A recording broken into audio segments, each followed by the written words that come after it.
আসসালামু আলাইকুম। দেশ কিংবা প্রবাস যে যেখান থেকে এই মুহূর্তে আমাদের সাথে যুক্ত আছেন সকলকে মেডিসিন প্রতিদিন চ্যানেলটির পক্ষ থেকে জানাচ্ছি শুভেচ্ছা অভিনন্দন। প্রিয় ভিউয়ার্স, সালটুলিন এর জেনেরিক নেম হচ্ছে সালবিউটামল, আর এটি হচ্ছে ইনহেলার রিফিল।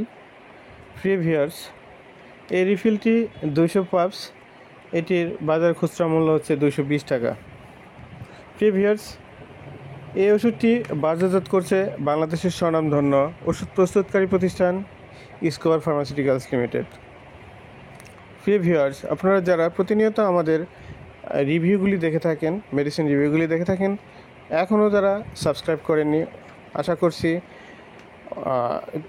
সাবস্ক্রাইব করে রাখবেন চ্যানেলটি।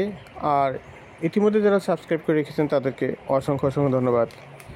প্রিয় ভিউয়ার্স, আজকে রিভিউ থেকে যা জানতে পারবেন, সালটুলিন ইনহেলার রিফিল এটি কী কাজে ব্যবহার করা হয় এবং কোন পদ্ধতিতে ব্যবহার করা হয় সে সকল বিস্তারিত বিষয়।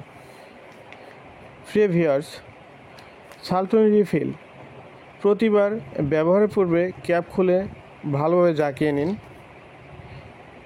ইনহেলারটা মুখ থেকে একটু দূরে রেখেই ধীরে ধীরে শ্বাস ছাড়ুন, কিন্তু পুরো শ্বাস ছাড়বেন না।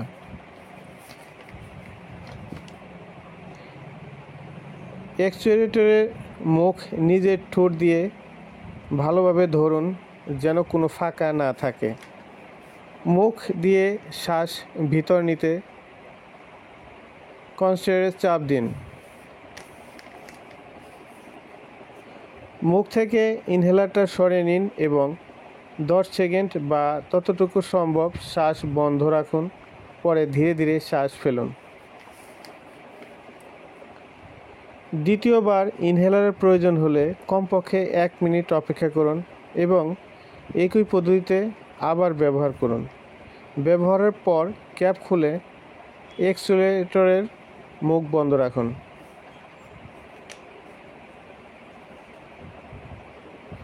আয়নার সামনে দাঁড়িয়ে পুরো পদ্ধতিটা মাঝে মাঝে অনুশীলন করুন। যদি কোনো সাদা ধোঁয়া দেখতে পান, তবে বুঝবেন যে ঠোঁট দিয়ে এক্সপিরেটরের মুখ ভালোভাবে ঢাকেননি অথবা আপনি চাপের সাথে সাথে শ্বাস নিচ্ছেন না। এটা পদ্ধতিগত ভুল। এমন হলে পদ্ধতিটি আবার চেষ্টা করুন। ক্যাপ ও অ্যাক্সিলারেটর পরিষ্কার রাখা খুবই গুরুত্বপূর্ণ। ধাতব ক্যানিস্টার থেকে অ্যাক্সিলারেটর খুলে হালকা গরম পানিতে সপ্তাহে কমপক্ষে 2 বার ধুয়ে নিতে হবে। প্রতিদিন ধুলে কোনো ক্ষতি নেই। ধোয়ার পর পর্যাপ্ত সময় শুকনো স্থানে রেখে শুকিয়ে নিন। প্রিয় ভিউয়ার্স, সালটুলিন ইনহেলার এটি মূলত শ্বাসকষ্ট, যাদের অ্যাজমা আছে, বুক জাম থাকে, তাদের জন্য এই ওষুধটি ব্যবহার করা হয়ে থাকে এবং প্রতিনিয়তই যারা অ্যাজমা সমস্যা ভুগে থাকেন, ইমার্জেন্সি হিসেবে এই ইনহেলারগুলি ব্যবহার করা হয়ে থাকে। একদম নেওয়ার পরপরই এটা উপশম দেখা দিবে। আপনার রোগ থেকে চিরমুক্তি না হলেও আপনি একটি স্বাভাবিক জীবনযাপন করতে পারবেন। প্রিয় ভিউয়ার্স, আশা করছি আজকের রিভিউ থেকে আপনারা অবশ্যই উপকৃত হবেন এবং আপনারা উপকৃত হলে আমাদের রিভিউ দেওয়া সার্থক হবে। প্রিয় ভিউয়ার্স, সকলের সুস্বাস্থ্য দীর্ঘায়ু কামনা করছি।